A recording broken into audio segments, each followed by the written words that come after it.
നെഹമ്യ അധ്യായം 12. പുരോഹിതന്മാരും ലേവ്യരും. ഷെയാൽത്തിയേലിന്റെ പുത്രൻ സെറുബാബേലിനോടും യോശുവായോടും കൂടെ വന്ന പുരോഹിതന്മാരും ലേവ്യരും സെറായ, ജെറമിയ, എസ്ര, അമേരിയ, മല്ലൂക്ക്, ഹത്തൂഷ്, ഷെക്കാനിയ, റഹൂം, മെറാമോത്ത്, ഇദ്ദോത്ത്, ഗിന്നെത്തോയ്, അബിയ, മിയാമിൻ, മാദിയ, ബിൽഗ, ഷെമായ, യോയാരീബ്, യദായ, സല്ലു, അമോക്, കിൽക്കിയ, യദായ. യോശുവായുടെ കാലത്തെ പുരോഹിതന്മാരുടെയും അവരുടെ സഹോദരന്മാരുടെയും നേതാക്കന്മാർ ഇവരായിരുന്നു: ലേവ്യർ യെശുവ, ബിന്നൂത്ത്, കദ്മിയേൽ, ഷെറേബിയ, യൂദ എന്നിവരും സ്തോത്രഗീതത്തിന്റെ നേതൃത്വം വഹിച്ചിരുന്ന മത്താനിയായും ചാർച്ചക്കാരും അവരുടെ സഹോദരന്മാരായ ബക്ബൂക്കിയായും ഉന്നോയും അവർക്ക് അഭിമുഖമായി നിന്ന് ഗാനശുശ്രൂഷയിൽ പങ്കുകൊണ്ടു. യെശുവ യോയാക്കീം ഏലിയാഷെബിന്റെയും, ഏലിയായാഷീബ് യോയാദയുടെയും, യോയായ ജോനാഥന്റെയും, ജോനാഥൻ യദുവായുടെയും പിതാവായിരുന്നു.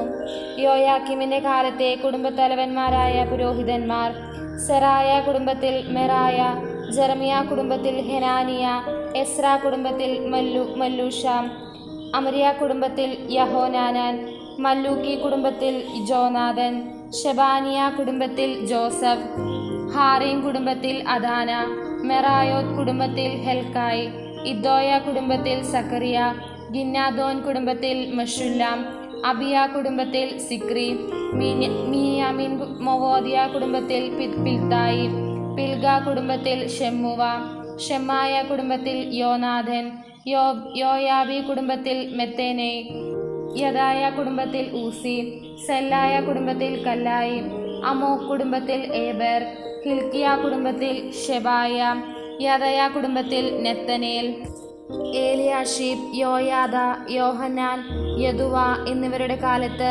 ലേവ്യരുടെയും പേർഷ്യ രാജാവായ ദാരിയൂസിന്റെ കാലം വരെ പുരോഹിതന്മാരുടെയും കുടുംബത്തലവന്മാരുടെയും പേര് വിവരം രേഖപ്പെടുത്തിയിരിക്കുന്നു. ഏലിയാഷിബിന്റെ പുത്രൻ യോഹനാനന്റെ കാലം വരെ ദിനവൃത്താന്ത ഗ്രന്ഥത്തിൽ ലേവി കുടുംബത്തലവന്മാരുടെ പേരുകൾ രേഖപ്പെടുത്തിയിരിക്കുന്നു. ഹാഷാബിയ, ഷെറാബിയ, കദ്മിയേലിന്റെ പുത്രൻ യശൂവ എന്നിവർ തങ്ങൾക്ക് അഭിമുഖമായി നിന്ന് സഹോദരന്മാരോടൊത്ത് ദേവപുരുഷനായ ദാവീദിന്റെ കൽപ്പനയനുസരിച്ചുള്ള സ്തുതിയും കൃതജ്ഞതയും യാമം തോറും ദൈവത്തിന് അർപ്പിച്ചു. മെത്താനിയ, ബക്ബൂക്കിയ, ഒബാദിയ, മെഷുല്ലാം, തൽമോൻ, അക്കൂബ് എന്നിവരായിരുന്നു പടിവാതിൽക്കലുള്ള കലവറക്കാരുടെ സംരക്ഷകരും കാവൽക്കാരും. ഇവർ യോദാദാക്കിന്റെ പുത്രൻ യെശുവായുടെ പുത്രൻ യോയാമീക്കിമിന്റെയും ദേശാധിപതിനായ നെഹമ്യായുടെയും നിയമജ്ഞനും പുരോഹിതനുമായ ഇസ്രായുടെയും സമകാലികരായിരുന്നു. മതിലിന്റെ പ്രതിഷ്ഠ. ജെറുസലേം മതിലിന്റെ പ്രതിഷ്ഠാകർമ്മം കൈത്താളം, വീണ, കിന്നരം എന്നിവയോടുകൂടെ സ്തോത്രഗാനങ്ങൾ ആലപിച്ച് ആഘോഷിക്കാൻ എല്ലായിടങ്ങളിലും നിന്നും ലേവ്യരെ വരുത്തി. നെത്തോഫാത്യർ ജെറുസലേമിന്റെ പ്രാന്തങ്ങളിൽ നിന്നും, ബദ്ഗിൽഗാൽ, ഗേബ, അസ്മാവെത്ത് എന്നിവിടങ്ങളിൽ നിന്നും ഗായകർ വന്നു ചേർന്നു. അവർ ജെറുസലേമിന് ചുറ്റും ഗ്രാമങ്ങൾ നിർമ്മിച്ചു. പുരോഹിതന്മാരും ലേവ്യരും തങ്ങളെ തന്നെയും ജനത്തെയും കവാടങ്ങൾ, മതിൽ എന്നിവയെയും ശുദ്ധീകരിച്ചു. അനന്തരം ഞാൻ യൂദയായിലെ പ്രഭുക്കന്മാരെ മതിലിന്റെ മുകളിലേക്ക് ആനയിക്കുകയും കൃതജ്ഞതാസ്തോത്രങ്ങളോടെ ഘോഷയാത്ര നടത്തുന്നതിന് 2 വലിയ ഗായക ഗണങ്ങളെ നിയോഗിക്കുകയും ചെയ്തു. ഒരു ഗണം മതിലിന് മുകളിലൂടെ വലത്തോട്ട് ചവറ്റുവാതിൽ വരെ പോയി. അവരുടെ പിന്നാലെ ഹോശായയും യൂദാ പ്രഭുക്കളിൽ പകുതിയും, അസറിയ, എസ്ര, മെഷുല്ലാം, യൂദ, ബെഞ്ചമിൻ, ഷമായ, ജെറമിയ എന്നിവരും കാഹളമൂതിക്കൊണ്ട് പുരോഹിത പ്രമുഖന്മാരിൽ ചിലരും നടന്നു. ജോനാഥന്റെ പുത്രൻ സക്രിയായും, ജോനാഥൻ ഷെമായുടെയും, ഷെമായ മത്താനിയായുടെയും, മത്താനിയ മിക്കായുടെയും, മിക്കായ സക്കൂറിന്റെയും, സക്കൂർ ആസഫിന്റെയും പുത്രന്മാരായിരുന്നു. അവന്റെ സഹോദരന്മാരായ ഷെമായ, അസറേൽ, മിലാലായി, ഗിലാലായി, മായി, നെത്തനേൽ, യൂദ, ഹനാനി എന്നിവരും ദൈവപുരുഷനായ ദാവീദിന്റെ വാദ്യോപകരണങ്ങൾ വഹിച്ചുകൊണ്ട് നടന്നു. നിയമജ്ഞനായ എസ്ര അവരുടെ മുൻപിൽ നടന്നു. ഈ സംഘം ഉറവവാതിൽ കടന്ന് ദാവീദിന്റെ നഗരത്തിലേക്കുള്ള നടകൾ കയറി.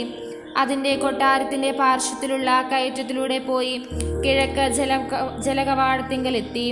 കൃതജ്ഞതാസ്തോത്രം ആലപിച്ചുകൊണ്ട് മധ്യസംഘം ഇടത്തുവശത്തേക്ക് നീങ്ങുമ്പോൾ ഞാൻ പകുതി ജനത്തോടൊത്ത് മതിലിലൂടെ ചൂളഗോപുരം കടന്ന് വിശാല മതിൽ വരെ അവരെ അനുഗമിച്ചു. അവർ എഫ്രായിം കവാടവും പ്രാചീന കവാടവും മത്സ്യകവാടവും ഹനാനേൽ ഗോപുരവും ശതഗോപുരവും അജകവാടവും പിന്നിട്ട് കാവൽപ്പുരയ്ക്കടുത്തുള്ള കവാടത്തിങ്കൽ എത്തി നിന്നു.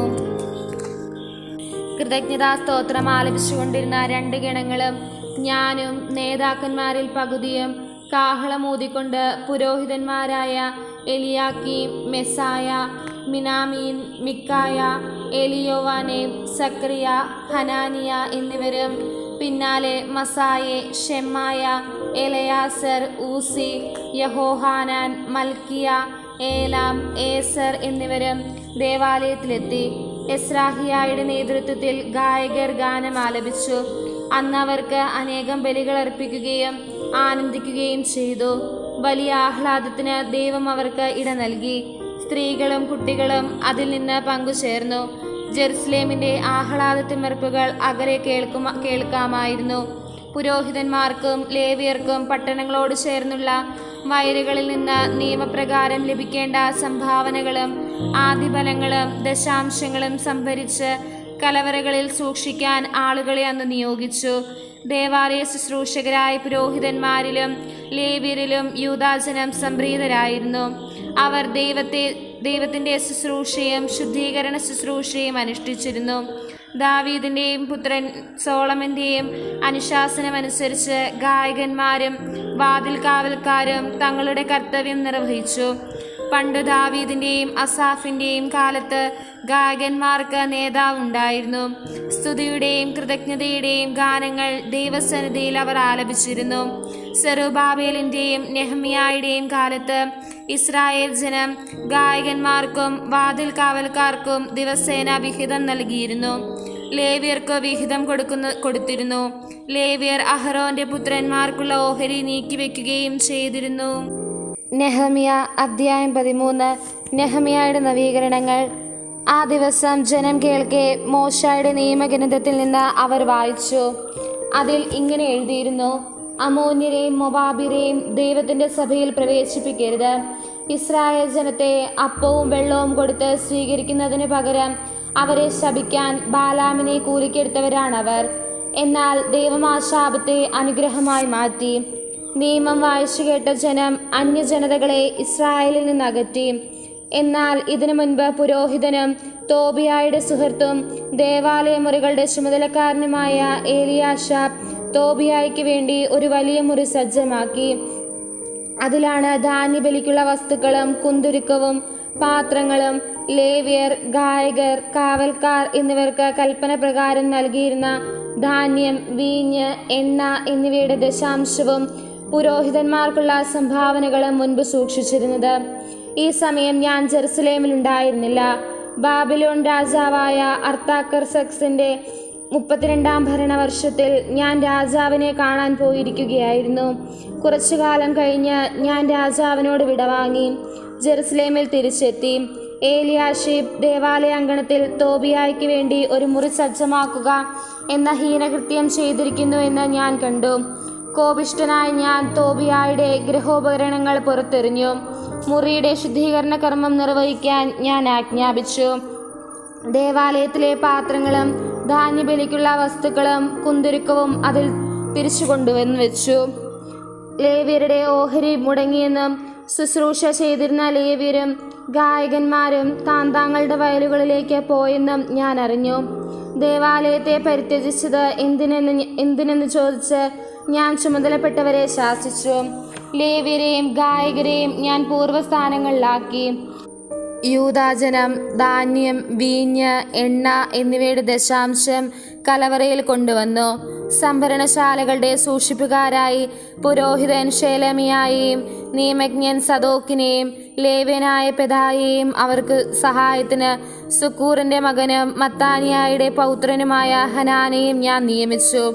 അവർ വിശ്വസ്തരായി പരിഗണിക്കപ്പെട്ടിരുന്നു. തങ്ങളുടെ സഹോദരന്മാർക്ക് അവരുടെ ഓഹരി നൽകുകയായിരുന്നു അവരുടെ ചുമതല.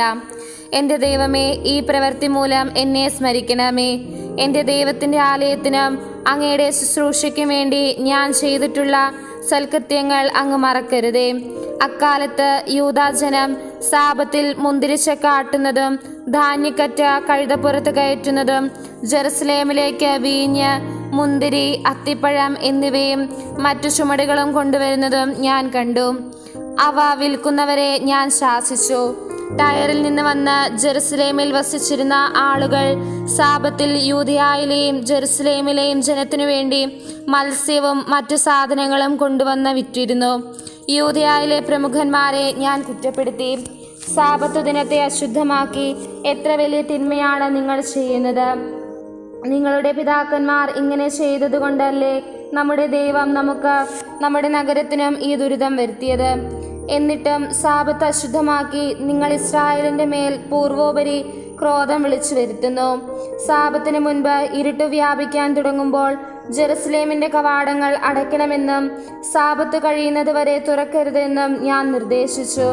സാപത്ത് ദിവസം കവാടങ്ങളിലൂടെ ചുമട് കൊണ്ടുവരാതിരിക്കാൻ ദാസന്മാരെ ഞാൻ കാവൽ നിർത്തി. കച്ചവടക്കാർക്ക് എല്ലാവിധ വ്യാപാരങ്ങൾക്കും ജെറുസലേമിന് വെളിയിൽ 1-2 പ്രാവശ്യം താമസിക്കേണ്ടി വന്നു. അപ്പോൾ ഞാൻ അവരെ ശാസിച്ചു, നിങ്ങൾ എന്താണ് മതിലിനു മുൻപിൽ താമസിക്കുന്നത്? ഇത് തുടർന്നാൽ എനിക്ക് ബലം പ്രയോഗിക്കേണ്ടി വരും. പിന്നീട് അവർ സാപത്തിൽ വന്നിട്ടില്ല. സാപത്ത് ദിവസം വിശുദ്ധമായി ആചരിക്കേണ്ടതിന് തങ്ങളെ തന്നെ ശുദ്ധീകരിക്കുകയും കവാടങ്ങൾ കാത്തു സൂക്ഷിക്കുകയും ചെയ്യാൻ ലേവ്യരോട് ഞാൻ കൽപ്പിച്ചു. എൻ്റെ ദൈവമേ, ഇതും എനിക്ക് അനുകൂലമായി ഓർക്കണമേ. അങ്ങയുടെ അനശ്വര സ്നേഹത്തിൻ്റെ മഹത്വത്തിനൊത്ത് എന്നെ രക്ഷിക്കണമേ. ഇക്കാലത്ത് അഷ്ദോദ്, അമ്മോൻ, മോവാബ് എന്നീ ദേശങ്ങളിലെ സ്ത്രീകളെ വിവാഹം ചെയ്ത യഹൂദരെ ഞാൻ കണ്ടു. അവരുടെ സന്താനങ്ങളിൽ പകുതി പേരും അദ്ശോത് ഭാഷയാണ് സംസാരിച്ചിരുന്നത്. യൂദയായുടെ ഭാഷ സംസാരിക്കാൻ അവർക്ക് കഴിഞ്ഞില്ല. താങ്കളുടെ ഭാഷ മാത്രമേ അവർ അറിഞ്ഞിരുന്നുള്ളൂ. ഞാൻ അവരോട് തർക്കിക്കുകയും അവരെ ശപിക്കുകയും ചിലരെ പ്രഹരിക്കുകയും ചെയ്തു. അവരുടെ തലമുടി ഞാൻ വലിച്ചു പറിച്ചു. അവരെ കൊണ്ട് ദൈവനാമത്തിൽ ശപഥം ചെയ്യിപ്പിച്ചുകൊണ്ട് ഞാൻ പറഞ്ഞു, നിങ്ങളുടെ പുത്രിമാരെ അവരുടെ പുത്രന്മാർക്ക് നൽകുകയോ അവരുടെ പുത്രിമാരെ നിങ്ങളുടെ പുത്രന്മാർക്ക് സ്വീകരിക്കുകയോ അരുത്. ഇസ്രായേൽ രാജാവായ സോളമൻ ഇത്തരം സ്ത്രീകൾ നിമിത്തം പാപം ചെയ്തിരുന്നില്ലേ? അവനെപ്പോലെ ഒരു രാജാവ് ജനതകൾക്കിടയിലില്ലായിരുന്നു. ദൈവം അവനെ സ്നേഹിച്ചു. അവിടുന്ന് അവനെ ഇസ്രായേലിന്റെ മുഴുവൻ രാജാവാക്കി. എന്നാൽ വിദേശ സ്ത്രീകൾ അവനെ കൊണ്ടുപോലും പാപം ചെയ്യിപ്പിച്ചു. നിങ്ങളെ പിന്തുടർന്ന് ഞങ്ങളും ഈ വലിയ തിന്മകൾ ചെയ്യണമോ? വിദേശീയ സ്ത്രീകളെ വിവാഹം ചെയ്ത് നമ്മുടെ ദൈവത്തോട് വഞ്ചന കാണിക്കണമോ? പ്രധാന പുരോഹിതൻ ഏലിയായാഷാബിന്റെ പുത്രൻ യഹോദായുടെ മക്കളിൽ ഒരുവൻ ഹെറോണ്യനായ സൻബലാത്താത്തിന്റെ മക്കളെ വിവാഹം കഴിച്ചിരുന്നു. അവനെ ഞാൻ എൻ്റെ മുൻപിൽ നിന്ന് ആട്ടിപ്പായച്ചു. എൻ്റെ ദൈവമേ, അവർ പൗരോഹിത്യത്തെയും പൗരോഹിത്യ വാഗ്ദാനത്തെയും ലേവ്യരെയും അവഹേളിച്ചത് അവർക്കെതിരെ ഓർക്കണമേ. അങ്ങനെ വിദേശീയമായ എല്ലാറ്റിലും നിന്ന് ഞാൻ അവരെ ശുദ്ധീകരിച്ചു. പുരോഹിതന്മാരുടെയും ലേവ്യരുടെയും കർത്തവ്യങ്ങൾക്ക് വ്യവസ്ഥയുണ്ടാക്കി. നിശ്ചിത സമയങ്ങളിൽ വിറകും ആദ്യഫലങ്ങളും അർപ്പിക്കുന്നതിന് വ്യവസ്ഥ ഏർപ്പെടുത്തി. എൻ്റെ ദൈവമേ, എന്നെ എന്നും ഓർമ്മിക്കണമേ. തോബിത്ത് അധ്യായം 1. തോബിത്തിന്റെ ക്ലേശങ്ങൾ.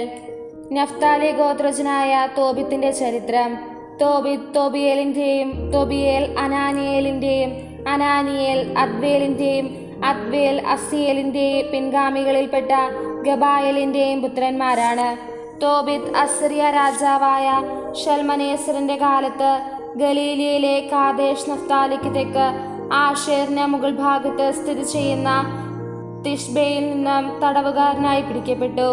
ഞാൻ തോബിത്ത് ജീവിതകാലം അത്രയും സത്യത്തിൻ്റെയും നീതിയുടെയും മാർഗത്തിലാണ് ചരിച്ചത്. അസിറിയയിലെ നിനവയിലേക്ക് എന്നോട് കൂടെ പോന്ന സ്വദേശീയരായ സഹോദരങ്ങൾക്ക് ഞാൻ നിരവധി ഉപകാരങ്ങൾ ചെയ്തിട്ടുണ്ട്. സ്വദേശമായ ഇസ്രായേലിൽ ഞാൻ താമസിച്ചിരുന്ന ചെറുപ്പകാലത്ത് തന്നെ എൻ്റെ പൂർവ്വപിതാവായ നഫ്താലിയുടെ ഗോത്രം മുഴുവൻ ജെറുസലേം ഭവനത്തെ പരിത്യജിച്ചു. ഇസ്രായേലിലെ എല്ലാ ഗോത്രങ്ങളിലും നിന്ന് തിരഞ്ഞെടുക്കപ്പെട്ടത് ജെറുസലേമാണല്ലോ. സകല ഗോത്രങ്ങളും ബലിയർപ്പിക്കേണ്ടത് അവിടെയാണ്. അത്യുന്നതൻ വസിക്കുന്നതും എല്ലാ തലമുറകൾക്കും വേണ്ടി എന്നേക്കുമായി പ്രതിഷ്ഠിക്കപ്പെട്ടതും ആയ ആലയം അവിടെയാണ്. വിശ്വാസം ത്യജിച്ച ഗോത്രങ്ങളെല്ലാം ബാൽ കാളക്കുട്ടിക്ക് ബലിയർപ്പിച്ചു പോന്നു. എൻ്റെ പൂർവ്വപിതാവായ നെഫ്താലിയുടെ കുടുംബവും അങ്ങനെ ചെയ്തു. എന്നാൽ ഞാൻ മാത്രം ഇസ്രായേലിൻ്റെ ശാശ്വത നിയമം അനുസരിച്ച് കൂടെ കൂടെ ഉത്സവങ്ങളിൽ പങ്കുകൊള്ളാൻ ജെറുസലേമിൽ പോയി. ആദ്യഫലങ്ങളും വിളവിൻ്റെ ദശാംശവും ആദ്യം കത്തിരിക്കുന്ന ആട്ടിൻ രോമവും ബലിപീഠത്തിങ്കൽ അഹറോന്റെ പുത്രന്മാരായ പുരോഹിതന്മാരെ ഞാൻ ഏൽപ്പിച്ചു. ഉൽപ്പന്നങ്ങളുടെ എല്ലാം ദശാംശം ജെറുസലേമിൽ ശുശ്രൂഷ ചെയ്തിരുന്ന ലേവി പുരോഹിതന്മാർക്ക് ഞാൻ നൽകിപ്പോന്നു. മറ്റൊരു ദശാംശം വിട്ടുകൊടുക്കുന്നത് എല്ലാ കൊല്ലവും ഞാൻ ജെറുസലേമിൽ കൊണ്ടുപോയി ചെലവഴിക്കുമായിരുന്നു. മൂന്നാമതൊരു ദശാംശം എൻ്റെ പിതാമഹിയായ ദബോറ നിർദ്ദേശിച്ചതനുസരിച്ച് എനിക്ക് കടപ്പാടുള്ളവർക്ക് ഞാൻ നൽകിപ്പോന്നു. പിതാവ് മരിച്ച അനാഥനായിരുന്നു ഞാൻ. പ്രായപൂർത്തിയായപ്പോൾ ഞാൻ എൻ്റെ കുടുംബത്തിൽപ്പെട്ട അന്ന എന്നൊരുവളെ വിവാഹം ചെയ്തു. അവളിൽ എനിക്ക് തോബിയാസ് എന്ന മകൻ ജനിച്ചു. തടവുകാരനായി നിനവയിലെത്തിയപ്പോൾ എൻ്റെ സഹോദരന്മാരും ചാർച്ചക്കാരും വിജാതീയരുടെ ഭക്ഷണം കഴിച്ചു. എന്നാൽ ഞാൻ കഴിച്ചില്ല, കാരണം ദൈവത്തെക്കുറിച്ചുള്ള ഓർമ്മ എൻ്റെ മനസ്സിൽ നിറഞ്ഞു നിന്നിരുന്നു. അത്യുന്നതൻ്റെ കാരുണ്യത്താൽ ഞാൻ ശൽമനേസറിൻ്റെ പ്രീതിക്ക് പാത്രമായി. അവൻ എന്നെ ഭക്ഷ്യവിഭവങ്ങൾ വാങ്ങുന്ന ചുമതല ഏൽപ്പിച്ചു. അങ്ങനെ ഞാൻ മെതിയായിൽ പോവുക പതിവായി. ഒരിക്കൽ മെതിയായിലെ റാഗേസിൽ വെച്ച് ഗബ്രിയാസിൻ്റെ സഹോദരൻ ഗബായേലിനെ ഞാൻ 10 താലന്ത് വെള്ളി സൂക്ഷിക്കാൻ ഏൽപ്പിച്ചു. ശൽമനേസർ മരിച്ചു. മകൻ സെന്നാകെരീബ് ഭരണമേറ്റു. അവൻ്റെ ഭരണകാലത്ത് രാജവീതി സുരക്ഷിതമല്ലാതെ വന്നതുകൊണ്ട് ഞാൻ മെതിയായിൽ പോകാതെയായി. ശൽമനേസറിൻ്റെ കാലത്ത് ഞാൻ എൻ്റെ നാട്ടുകാർക്ക് വളരെയേറെ ഉപകാരം ചെയ്തിട്ടുണ്ട്. വിശക്കുന്നവർക്ക് ഞാൻ ഭക്ഷണം കൊടുത്തു, നഗ്നർക്ക് വസ്ത്രം നൽകി. എൻ്റെ ജനത്തിൽ ആരുടെയെങ്കിലും മൃതശരീരം നിനവയുടെ മതിലിന് വെളിയിൽ കിടക്കുന്നത് കണ്ടാൽ ഉടൻ ഞാൻ സംസ്കരിക്കുമായിരുന്നു. യൂദയായിൽ നിന്ന് ഒളിച്ചോടി വന്ന ആരെയെങ്കിലും സെന്നാകെരീബ് രാജാവ് വധിച്ചാൽ ഞാൻ അവരെ രഹസ്യമായി സംസ്കരിക്കും. വളരെ പേർ അവൻ്റെ കോപാഗ്നിയിൽപ്പെട്ട് മരിച്ചു. രാജാവ് മൃതദേഹങ്ങൾ അന്വേഷിച്ചപ്പോൾ കണ്ടില്ല. ഞാനാണ് മൃതദേഹങ്ങൾ മറവ് ചെയ്തതെന്ന് നിനവേക്കാരിൽ ആരോ രാജാവിനെ അറിയിച്ചു. അതോടെ എനിക്ക് ഒളിവിൽ പോകേണ്ടി വന്നു. എന്നെ കൊല്ലാൻ അന്വേഷിക്കുന്നെന്ന് കേട്ട് പേടിച്ച് ഞാൻ നാട് വിട്ടു. രാജാവിൻ്റെ വസ്തുവകകൾ കണ്ടുകെട്ടി. എൻ്റെ ഭാര്യ അന്നയും മകൻ തോബിയാസും മാത്രം അവശേഷിച്ചു. 50 ദിവസം തികഞ്ഞില്ല, സെന്നാകെരീബിനെ അവൻ്റെ 2 പുത്രന്മാർ തന്നെ വധിച്ചു. അവർ അറാത്താത്ത് മലകളിലേക്ക് ഒളിച്ചോടി. സെന്നാകെരീബിൻ്റെ മറ്റൊരു മകൻ ഏസാർഹദോൺ ആണ് പിന്നെ ഭരണമേറ്റത്. അവൻ എൻ്റെ സഹോദരൻ അനായേലിൻ്റെ പുത്രൻ അഹീക്കാറിൻ്റെ രാജ്യത്തിലെ വരവ് ചെലവുകളുടെ എല്ലാം വകുപ്പുകളുടെയും മേൽനോട്ടം ഏൽപ്പിച്ചു. അഹിക്കാർ എനിക്ക് വേണ്ടി ഇടപെട്ടു. ഞാൻ നിനവയിൽ തിരിച്ചെത്തി. രാജാവിൻ്റെ പാനപാത്രവാഹകനും രാജമുദ്രയുടെ സൂക്ഷിപ്പുകാരനും കണക്ക് സൂക്ഷിപ്പുകാരനും ആയിരുന്നു അഹിക്കാർ. എസാർഹദോൺ രാജാവ് തനിക്ക് തൊട്ടു താഴെ അവനെ അവരോധിച്ചു. അവർ എൻ്റെ സഹോദരപുത്രനായിരുന്നു.